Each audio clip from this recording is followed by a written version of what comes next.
ಹೊರಕೆರೆ ದೇವರಪುರದ ಗ್ರಾಮದಲ್ಲಿ ಶ್ರೀ ಲಕ್ಷ್ಮೀ ನರಸಿಂಹಸ್ವಾಮಿ ಬ್ರಹ್ಮರಥೋತ್ಸವ ಅದ್ದೂರಿಯಾಗಿ ನೆರವೇರಿದೆ. ಚಿತ್ರದುರ್ಗ ಜಿಲ್ಲೆ ಹೊಳಲ್ಕೆರೆ ತಾಲೂಕಿನ ಇತಿಹಾಸ ಪ್ರಸಿದ್ಧ ಹೊರಕೆರೆ ದೇವರಪುರದ ಗ್ರಾಮದಲ್ಲಿ ಗುರುವಾರ ಸಂಜೆ 4 ಗಂಟೆಗೆ ಶ್ರೀ ಲಕ್ಷ್ಮೀ ನರಸಿಂಹಸ್ವಾಮಿ ಬ್ರಹ್ಮರಥೋತ್ಸವ ಜನಸಾಗರದ ನಡುವೆ ವಿಜೃಂಭಣೆಯಿಂದ ನೆರವೇರಿದೆ. ಈ ಬ್ರಹ್ಮರಥೋತ್ಸವ ಕಾರ್ಯಕ್ರಮಕ್ಕೆ ನಾಡಿನ ವಿವಿಧೆಡೆಯ ಸಹಸ್ರಾರು ಸಂಖ್ಯೆಯಲ್ಲಿ ಭಕ್ತರು ಆಗಮಿಸಿದ್ದರು.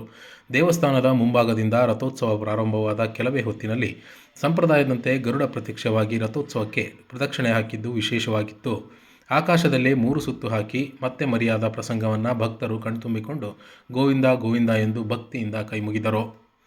ಇನ್ನು ಶ್ರೀ ಲಕ್ಷ್ಮೀ ನರಸಿಂಹಸ್ವಾಮಿಯನ್ನ ಸಾಕ್ಷಾತ್ ತಿರುಪತಿ ತಿಮ್ಮಪ್ಪನ ಅವತಾರ ಎಂದು ಆರಾಧಿಸಲಾಗುತ್ತಿದ್ದು, ಈ ಭಾಗದಿಂದ ಸಹಸ್ರ ಸಂಖ್ಯೆಯಲ್ಲಿ ತಿರುಪತಿಗೆ ಪಾದಯಾತ್ರೆ ಮೂಲಕ ಸಾಗುತ್ತಿದ್ದ ಭಕ್ತರಿಗಾಗಿಯೇ ಬಯಲುಸೀಮೆಯ ಹೊರಕೆರೆ ದೇವರಪುರದಲ್ಲಿ ಭಗವಂತ ಬಂದು ನೆಲೆಸಿದ್ದಾನೆ ಎನ್ನುವ ನಂಬಿಕೆ ಮನೆ ಮಾಡಿದೆ.